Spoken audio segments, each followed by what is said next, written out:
In the previous lecture, we calculated, or we derived an expression for the heat exchanged by radiation between two infinite parallel plates, which are maintained at different temperatures T1 and T2.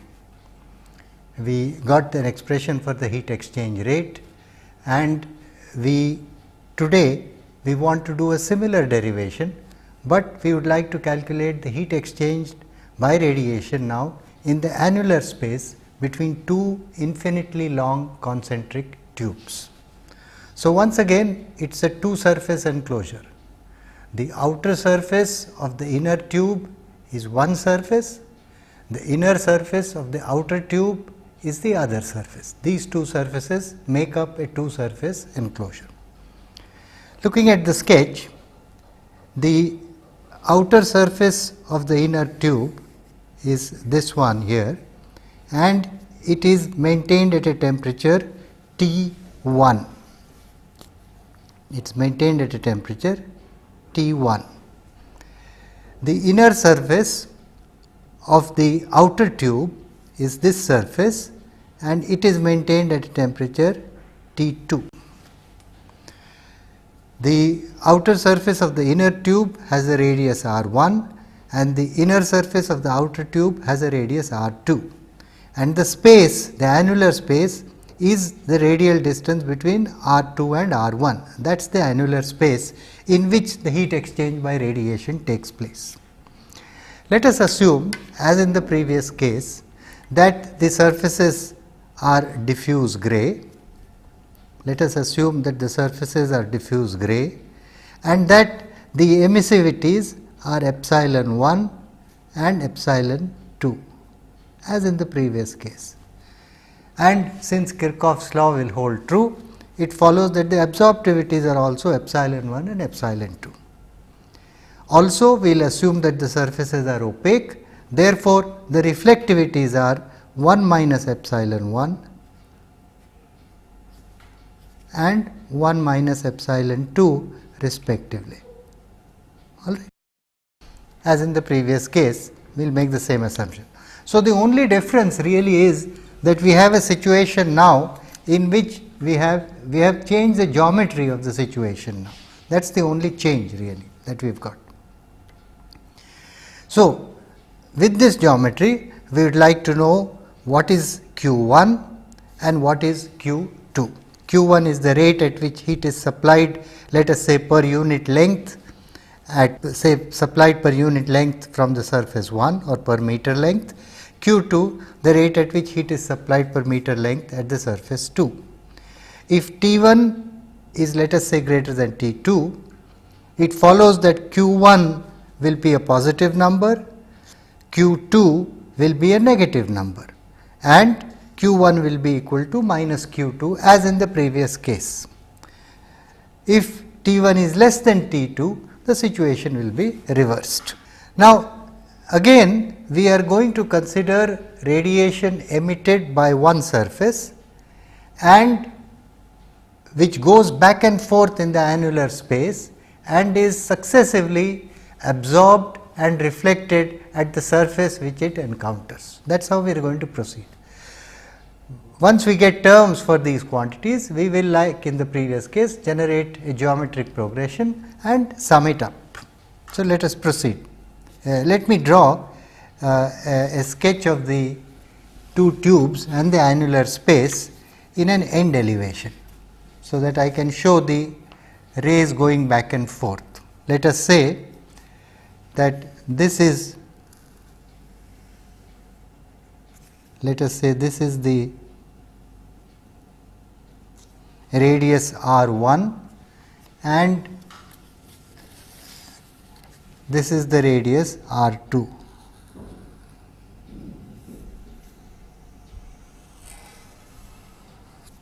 All right.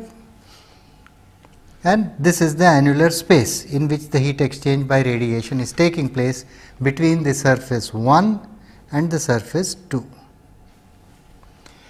Consider now the radiation emitted from some element on the surface 1. Let us say I have some element on the surface 1 and let us say we consider radiation emitted from it. The emissive power of surface 1 is E1. So, let us say symbolically that E1 is what is emitted, E1 so many watts per meter squared is what is emitted from this surface. E1 will be given by epsilon 1 sigma T1 to the power of 4 by the Stefan-Boltzmann law. All right. Now, this arrow is symbolic, mind you, radiation from this elementary surface is really going off in all directions. So, the arrow is simply symbolic, showing radiation is being emitted from here, and ultimately all of it has to reach the surface 2. Mind you, this is a case in which the surface 2 completely surrounds the surface 1. Therefore, F1 to 2 is going to be 1. All the radiation from any element on 1 has to reach 2. All right. So, F1 to 2 is 1, and also the reciprocal relation tells us that F2 to 1 is going to be A1 upon A2, which is nothing but R1 upon R2, because we have two infinitely long concentric tubes. All right. So, this is a situation in which F1 to 2 is equal to 1 and F2 to 1 is equal to A1 by A2, which is nothing but R1 upon R2. Rather 2 pi R1 L upon 2 pi R2 L, the 2 pi L's will cancel out. So, I will get R1 upon R2. So, now let us go back. Let us consider the radiation emitted from this element. E1 watts per meter squared are emitted. When all this radiation emitted in all directions of a hemisphere reaches the surface 2, the amount that is absorbed here will be epsilon 2 E1. So many watts per meter squared will be absorbed, and a certain amount will be reflected, all right, which will again be reflected in all directions like this. Out of this reflected amount will be 1 minus epsilon 2 into E1.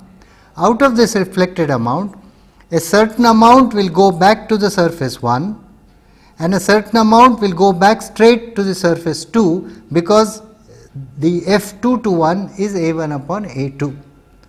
So, what is the amount that goes directly to the surface 2 itself from 2? Well, the amount that goes to surface 2 directly will be the amount that goes to surface 2 directly. Let me draw it in this point here rather than that arrow, just let me show it here.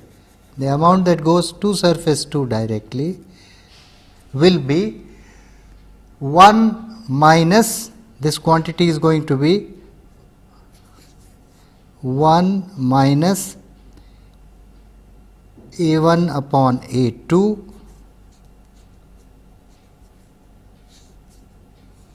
multiplied by 1 minus epsilon 2 E1. All right. That is the quantity that is going to be, because the amount that is absorbed is epsilon 2 E1. So, the amount that is reflected is 1 minus epsilon 2 E1, and out of that the amount that goes directly to surface 2 will be 1 minus A1 by A2 into 1 minus epsilon 2 E1.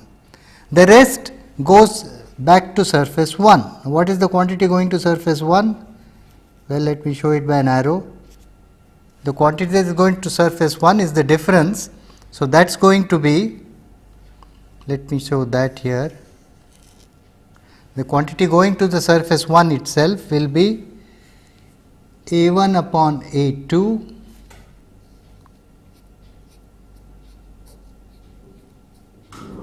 into 1 minus epsilon 2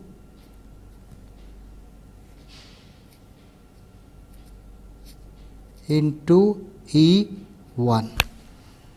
Okay. That is the quantity that goes to the surface 1.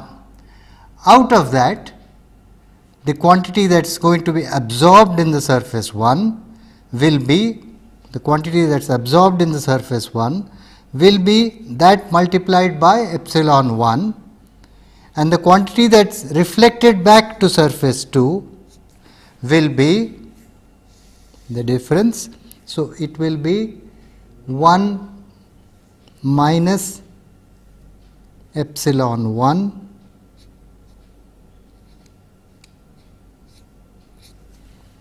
multiplied by A1 upon A2 multiplied by 1 minus epsilon 2 into E1, and out of that the quantity that is absorbed will be this quantity which I have put down here multiplied by epsilon 2. So, if I multiply this quantity which I have got here, I will call this as 1, I will use this as Roman 1, and I will call this as Roman 2. Okay. What is here Roman 1 is the quantity that is coming to the surface 2, and after reflection from surface 1, and this expression is the one that is coming directly to surface 2. All right. If I multiply both of these by epsilon 2, that is the absorptivity of surface 2, I will get this quantity which is finally absorbed at the surface 2. So, I am going to get the arrow, the big arrow showing the amount absorbed will be epsilon 2 in the bracket 1 plus 2. All right. That is what is going to be the quantity. And if I work that out, if I work out that expression, I am going to get epsilon 2. If I work out that expression, I am going to get epsilon 2 into 1 minus epsilon 1 A1 upon A2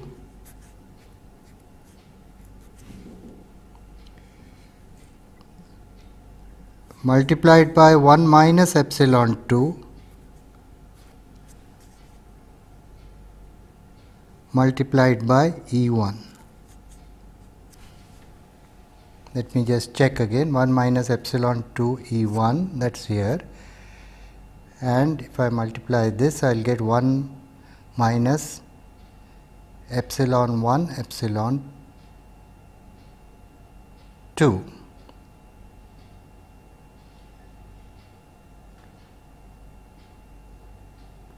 And the whole thing is to be multiplied by epsilon 2. Am I right? Just let me check that. Yeah, that is okay. So, this is the expression I will get for the quantity that will come back to surface 2 and absorbed by the surface 2. Now, this is the first set of absorptions and reflections. I can go on doing this and generate terms like this one, all right, and therefore, I can say, having done this, I can say the following. I can say rate at which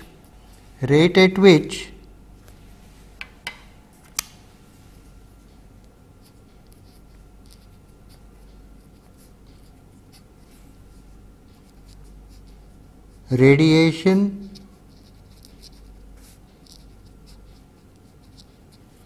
emitted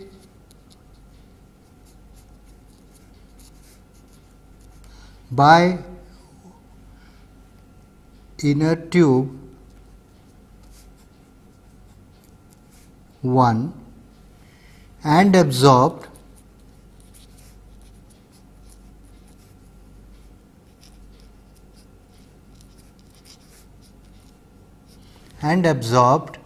by outer tube 2 is equal to, going to take them term by term now. I take A1 E1 outside because that is common, all right. I will take A1 E1 outside. A1 is the area of the surface 1 and E1 is the emissive power. So, I am going to take that outside and I will get the terms inside to be, the first term is epsilon 2, the next term will be 1 minus epsilon 1 A1 upon A2 multiplied by 1 minus epsilon 2, okay, multiplied of course by epsilon 2, plus the next term is going to be, which we haven't derived, but you can do on your own, 1 minus epsilon 1 A1 by A2 the whole squared, 1 minus epsilon 2 the whole squared multiplied by epsilon 2 plus so on. That is what we are going to get. So, we derived the first two terms, mind you. The first term was A1 E1 epsilon 2. Let me go back to the sketch. The first term which we derived was this one. A1 we did not write down, that was the area of the inner tube, into epsilon 2 E1, that was the first term. And the second term we derived was this one, for what is absorbed by the surface 2, that is epsilon 2 into 1 minus epsilon 1 A1 A2 into 1 minus epsilon 2 E1, that was the second term. All right. This is now very easy to sum up. We can take epsilon 2 also outside. So, we get A1 E1 epsilon 2, and inside the bracket we will get a geometric progression, and if you sum up that geometric progression you will get 1 upon, it is a very simple geometric progression, 1 upon 1 minus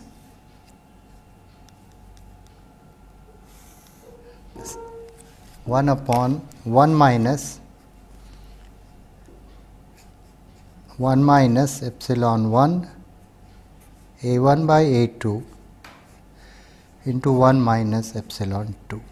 That is the summation of the geometric progression, the infinite series that we have.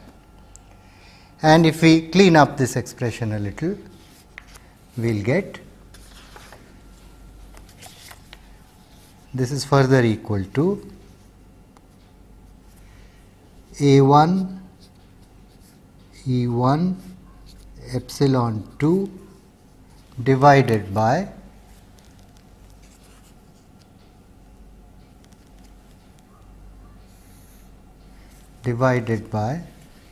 epsilon 1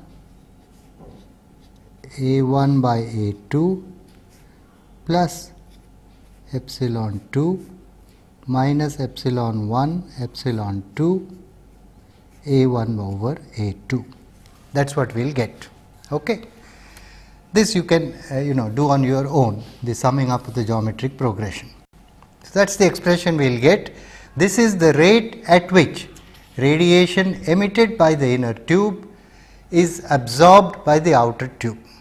Now, in exactly the same way, do the reverse calculation. Calculate the rate at which radiation emitted by the outer tube is absorbed by the inner tube. Similarly, I am not going to derive this now, I am saying similarly, rate at which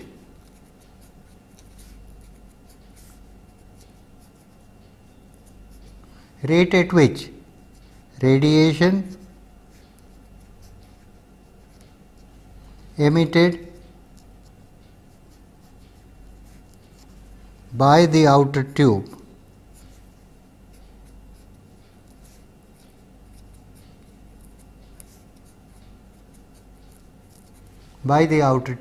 two is absorbed by the inner tube 1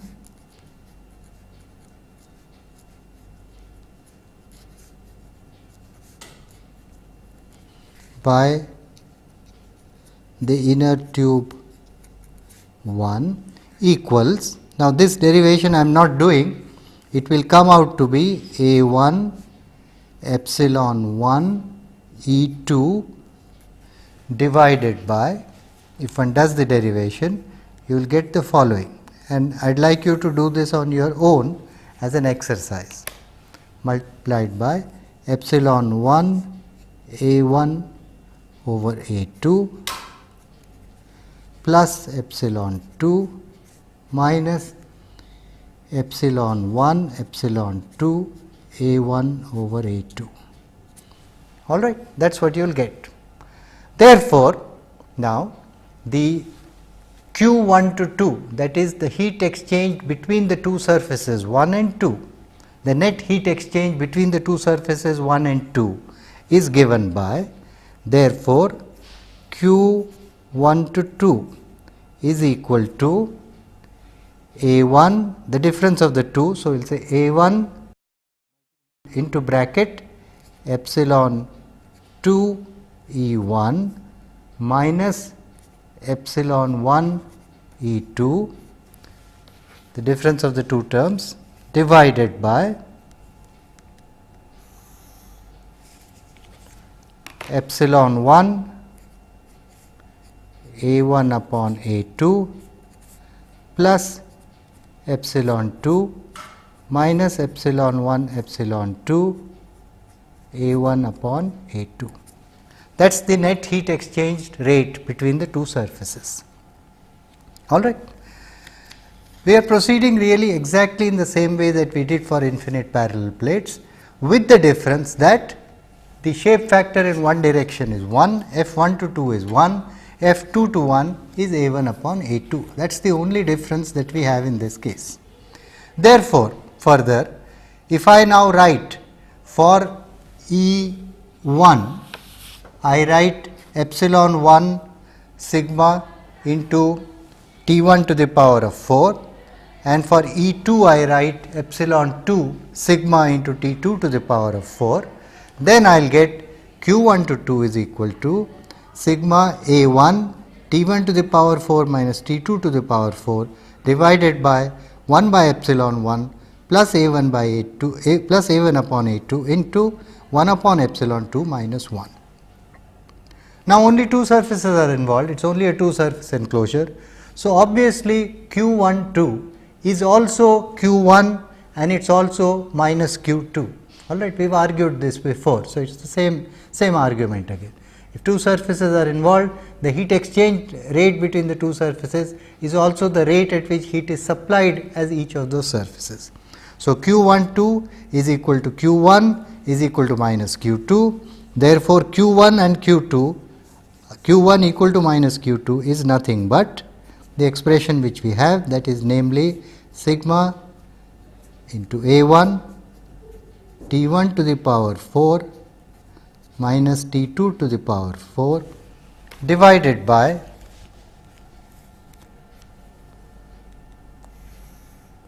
divided by 1 upon epsilon 1 plus A1 upon A2 1 upon epsilon 2 minus 1. And this is a rather well known expression which I would like you to note. This particular expression that we have derived is a rather well known expression. As I will show you in a moment, it has wider applicability just for the situation for which we have derived it, and therefore, it is rather an important expression.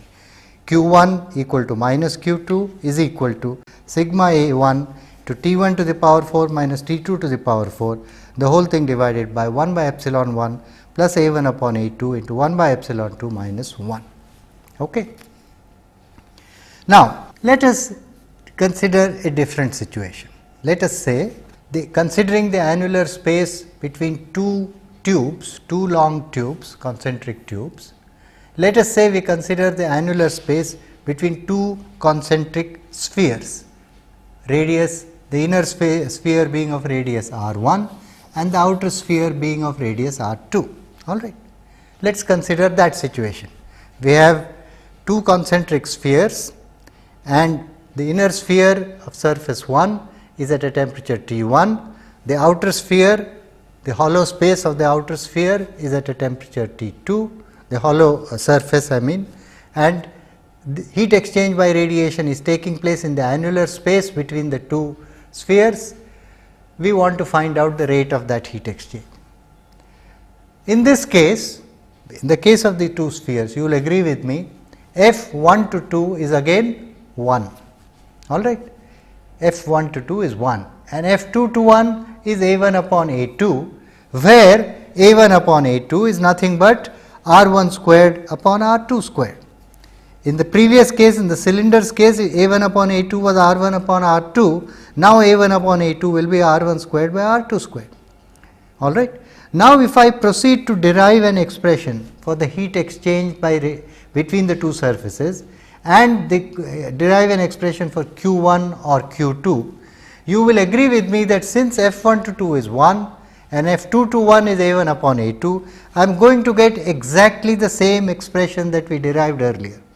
So, for the case of concentric spheres, if I want to derive an expression for the radiant heat exchange in the annular space between concentric spheres, the expression will still be, for concentric spheres also, the expression will still be q 1 equal to minus q 2 equal to sigma a 1 into T 1 to the power 4 minus T 2 to the power 4 divided by 1 by epsilon 1 plus a 1 by a 2 into 1 by epsilon 2 minus 1.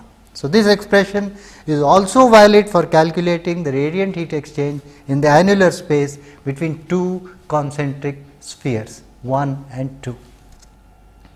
Why? For that matter, why do the spheres have to be concentric, or why do the two cylindrical tubes have to be concentric? They could even be eccentric, because even when they are eccentric, f 1 to 2 is going to be 1 and f 2 to 1 is going to be a 1 upon a 2. You follow? So, even if the two tubes are eccentric or even if the two spheres are eccentric, the relation that we have derived is still valid. The only thing to remember is, if they are tubes, a 1 upon a 2 will be r 1 upon r 2. If they are spheres, a 1 upon a 2 will be r 1 squared upon r 2 squared. That is the only difference. All right. Now, let us go further. Let us carry the argument still further. Why do we in fact need to think only of cylinders and spheres? Suppose I have any general situation, a two surface enclosure with f 1 to 2 equal to 1 and f 2 to 1 equal to a 1 upon a 2. I have any general situation like this, could be 2 dimensional or it could be 3 dimensional. So long as I satisfy this condition, f 1 to 2 equal to 1 and f 2 to 1 equal to a 1 upon a 2, then the expression which we have derived is valid. Now, look at the examples like this. For instance, here is a semicircular tube, all right, a semicircular space, let us say. The semicircular part we will call as surface 2, the flat part we will call as surface 1, and let us say surface 1 is at a temperature T 1, the surface 2 is at a temperature T 2. This could be a long semicircular space like this, all right. Now, in this case, f 1 to 2 is 1, because all the radiation from 1 from the flat surface 1 has to go to 2, and f 2 to 1 is going to be a 1 upon a 2. Therefore, the expression we just derived is valid, all right. Let us go to this case. Here is a case where we have, let us say, two square or two rectangular tubes, long square or rectangular tubes, one inside the other. Here also a 1 f 1 to 2 is 1, f 2 to 1 is a 1 upon a 2, and the relation which we have derived earlier is true. This need not be 2 dimensional, it could be a 3 dimensional situation. For instance, a 1 could be a cube inside this room and a 2 could be the walls, the 6 walls of this room. You follow? That case also f 1 to 2 is 1, f 2 to 1 is equal to a 1 upon a 2, all right. So, for a variety of situations, although we derived this expression which I derived a moment ago for the annular space between two cylindrical tubes, although we derived it for that specific situation, keep in mind that this relation is valid whenever we have a 2 dimensional or a 3 dimensional situation involved in such a manner that f 1 to 2 is 1 and f 2 to 1 is a 1 upon a 2, all right. In that case, this expression holds true. So, this expression has very wide validity, and that is why I said it is a rather useful expression, and we will need it for solving many types of problems. Alright, so let us now in fact look at some problems. But before I do that, let me take a special case of this situation. So, we have got this expression now, Q1 is equal to sigma A1 T1 to the power 4 1 upon epsilon 1 plus A1 by A2 1 by epsilon 2 minus 1. This is our general expression, valid whenever F1 to 2 is 1 and F2 to 1 is A1 upon A2. Let us take a special case of this now. Let us say A1, the area A1, that is the surface 1, is very small compared to 2, that is A1 by A2 tends to 0. In that case, the denominator will simplify because A1 by A2 will become equal to 0. So, the expression will simplify to the form Q1 is equal to sigma epsilon 1 A1 T1 to the power 4 minus T2 to the power 4. So, we will get this simpler expression if A1 by A2 tends to 0. Keep that in mind. So, now we have derived a general expression for a variety of geometries, though we started off only with the case of the annular space between two tubes. We extended it to the annular space between two spheres. We said the spheres could be eccentric, the tubes could be eccentric, and then we said in fact it could be applied to any situation where one object completely surrounds another. So, that one surface completely surrounds another. So, that F1 to 2 is 1 and F2 to 1 is A1 upon A2. And then finally, we took up this special case and said if A1 by A2 tends to 0, we get this simpler expression. Now, we are going to solve a problem or two. The problem we are going to take up first is the following one, which occurs in practice quite often. Let us say I have a furnace on the left hand side here. We would like to calculate through a small opening in this furnace, this is an opening in the furnace, what is the heat being lost by radiation through that small opening. So, out here the shaded thing is the wall of a furnace, on the left hand side is the furnace like this, all right, and it is at a temperature of 1000 degrees centigrade. There is a small opening and we would like to know how much heat is being lost by radiation through this small opening in this furnace wall. Let us say all the surrounding surfaces to outside the furnace are at a temperature of 300 Kelvin and the furnace wall itself on the outside is at 300 Kelvin. All right.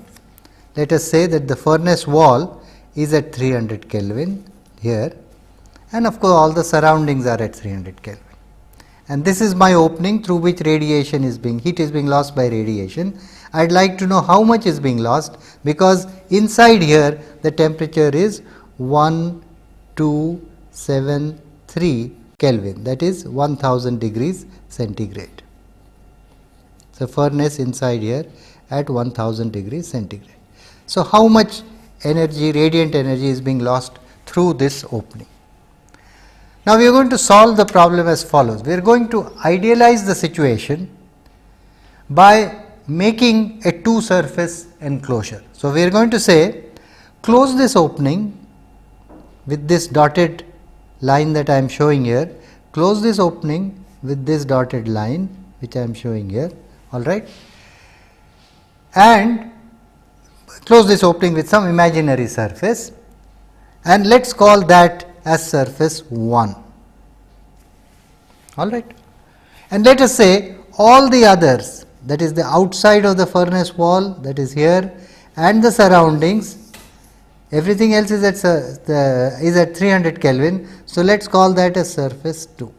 So, let us say this is my enclosure as I am showing it here, this is my enclosure in which the opening is surface 1, the small opening is surface 1, and everything else that it sees once the radiation comes out is surface 2.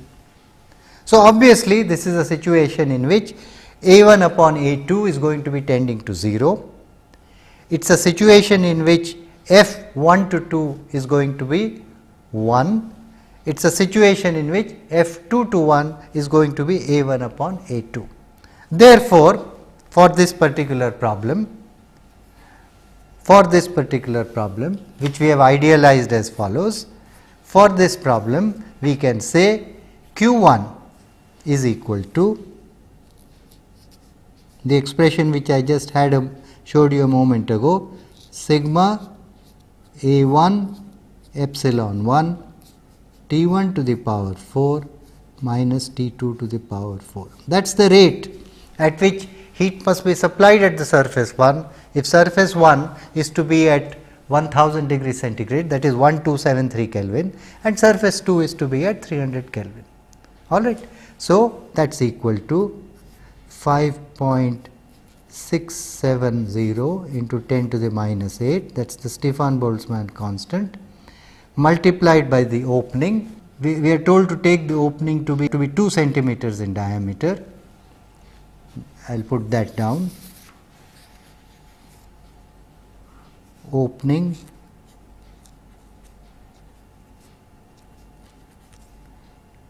(2 centimeter) diameter. All right. So, A1 will be pi into 0.01 the whole squared, pi r squared, that is the area, multiplied by the emissivity of the surface, that is we can treat it to be a black surface. So, we will say it is 1, and T1 to the power 4 would be 1273 to the power 4 minus 300 to the power 4. Okay. So, we imagine that the opening is plugged with an imaginary surface, all right, and that imaginary surface is at 1273 Kelvin and is a black surface. Now, that is a good assumption, because the opening inside is really looks like a black surface from outside. So, that is a good assumption.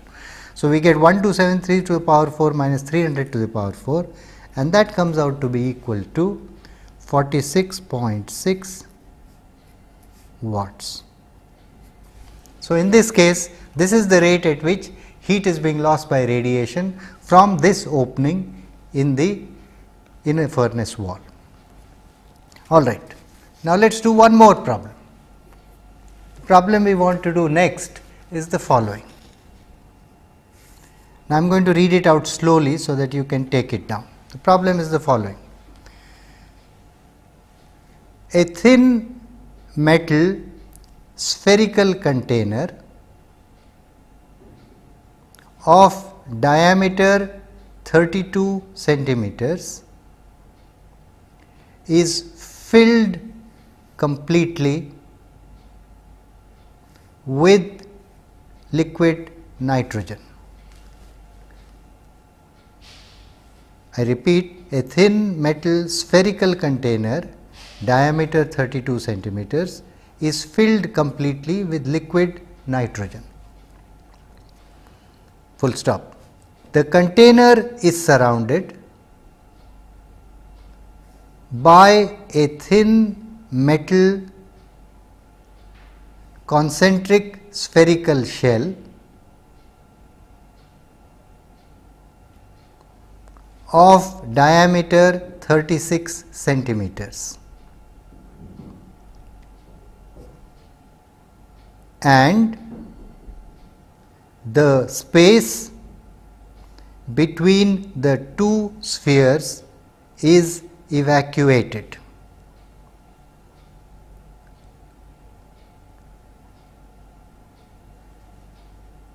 And the space between the two spheres is evacuated. The surfaces of the spheres facing each other are silvered.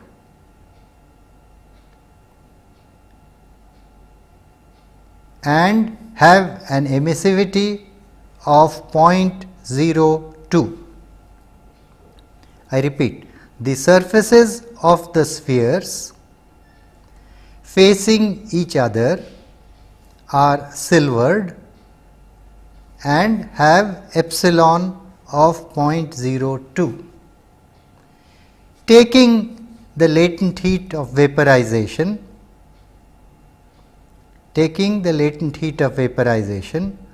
of liquid nitrogen to be 201 kilojoules per kilogram and the density to be 800 kilograms per meter cubed. Find the rate at which nitrogen evaporates. Let me repeat that sentence. Taking the latent heat of vaporization of liquid nitrogen to be 201 kilojoules per kilogram and the density to be 800 kilograms per meter cubed, find the rate at which nitrogen evaporates. Assume that the ambient temperature is 303 Kelvin and that the liquid nitrogen is at 77 Kelvin. I repeat the last sentence. Assume that the ambient temperature is 303 Kelvin and that the liquid nitrogen is at 77 Kelvin. Okay. Now, let us picture this situation. I want you to focus only on the left hand side of this figure for the moment, not on the right hand side, so that you see the geometry involved. The inner circle is the spherical container of diameter 32 centimeters. All right, surrounded by another spherical shell of diameter 36 centimeters, and there is a neck here through which the liquid nitrogen is poured or taken out. This is all filled with liquid nitrogen. All right. So, cryogenic liquids like liquid nitrogen are stored in spherical containers. The sphere has the advantage of providing the smallest area for a given volume, and so it is advantageous to have a spherical shape.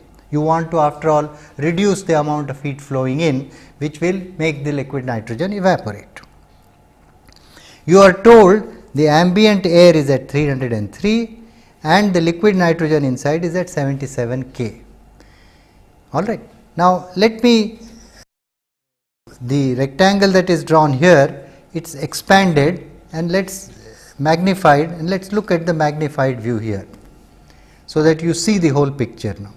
What you are seeing now is the inner shell, and this is the thickness of the metallic shell, and the zigzag line indicates that it is silvered. Similarly, this is the outer shell, this is the thickness, and the zigzag line indicates that it is silvered. The space between the two is a vacuum. Okay.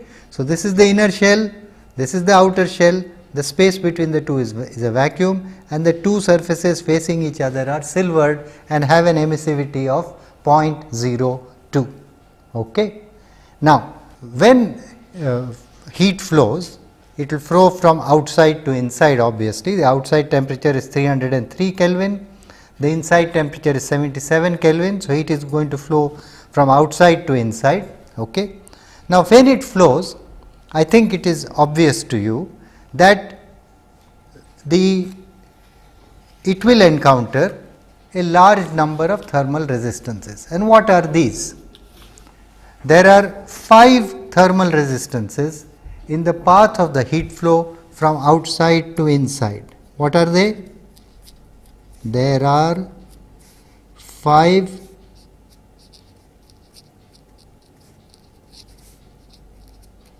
thermal resistances in the path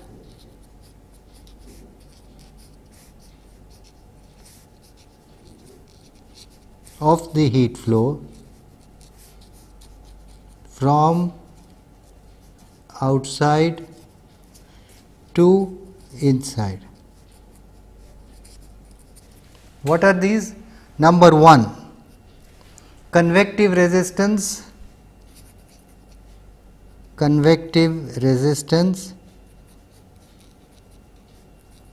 on the outer surface of the outer shell, on the outer surface of outer shell. That is the first resistance. Then heat flows by conduction through the outer shell. So, resistance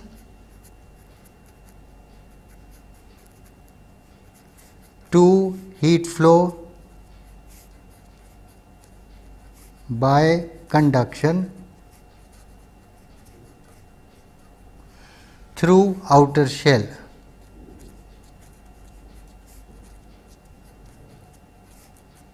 That is the second resistance. Third, resistance associated with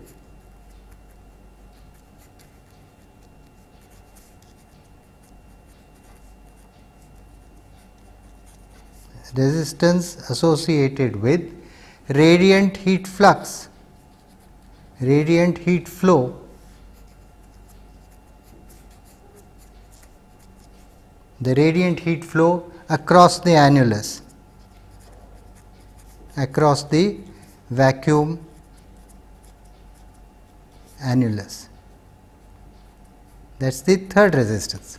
Then the fourth is again resistance to heat flow by conduction, resistance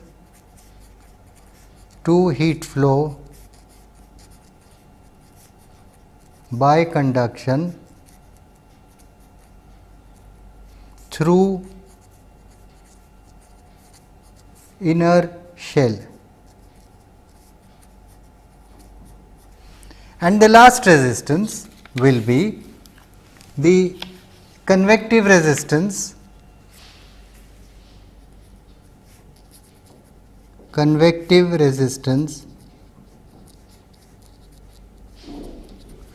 on the inner surface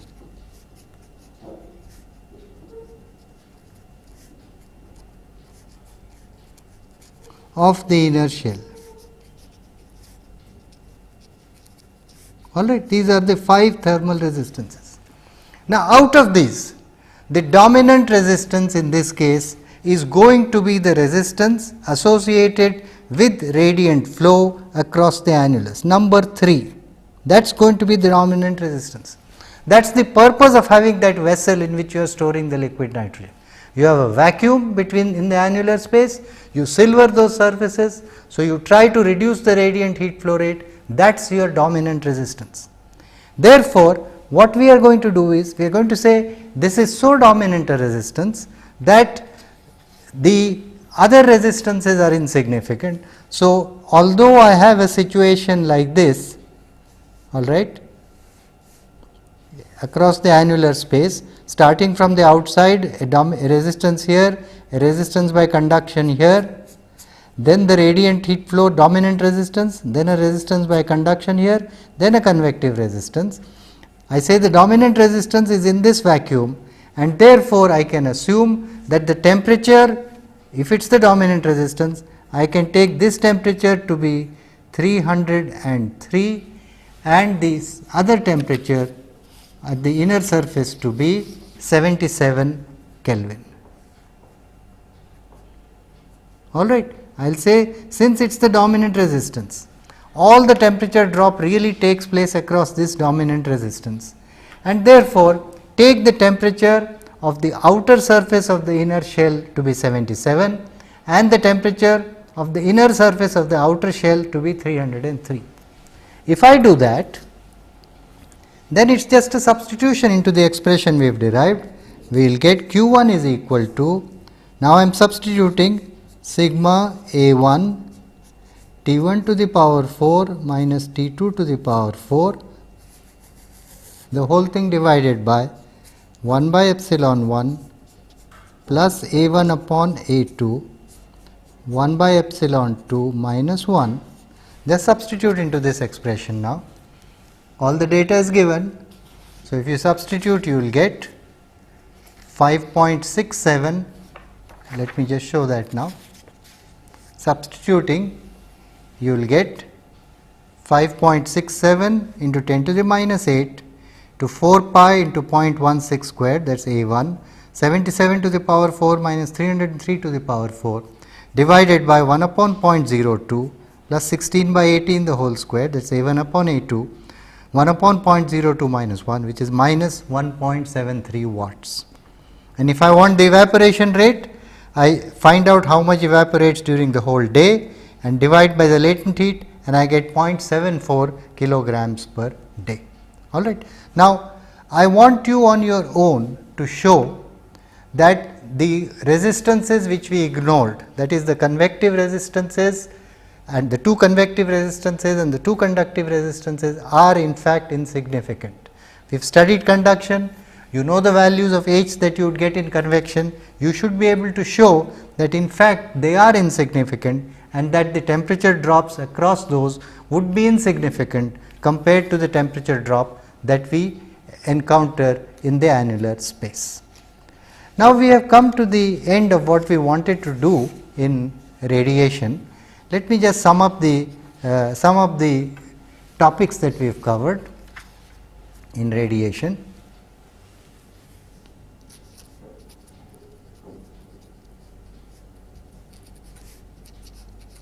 We have covered first basic concepts,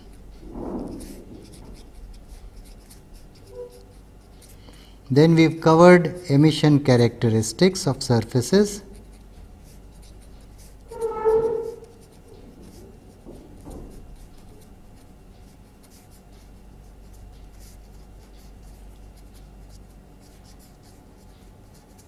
then we have covered the laws of black body radiation,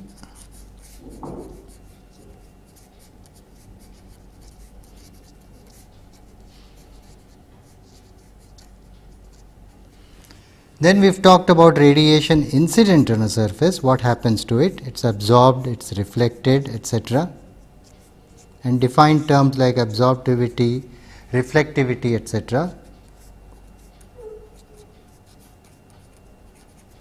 Then we have talked about the directional nature of radiation and defined terms like solid angle and intensity of radiation. Having done all this, we then derived expressions for heat exchange by radiation between black surfaces. Heat exchange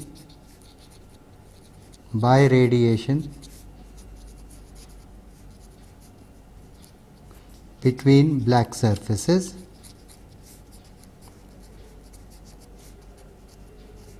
In the process, defined an important term called the shape factor, then went on to radiant heat exchange in an enclosure,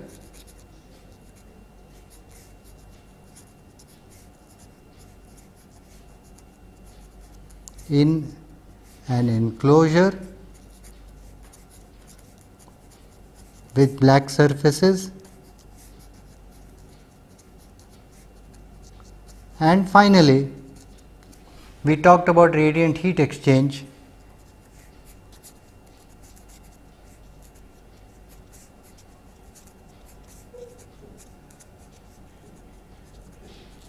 in the annular space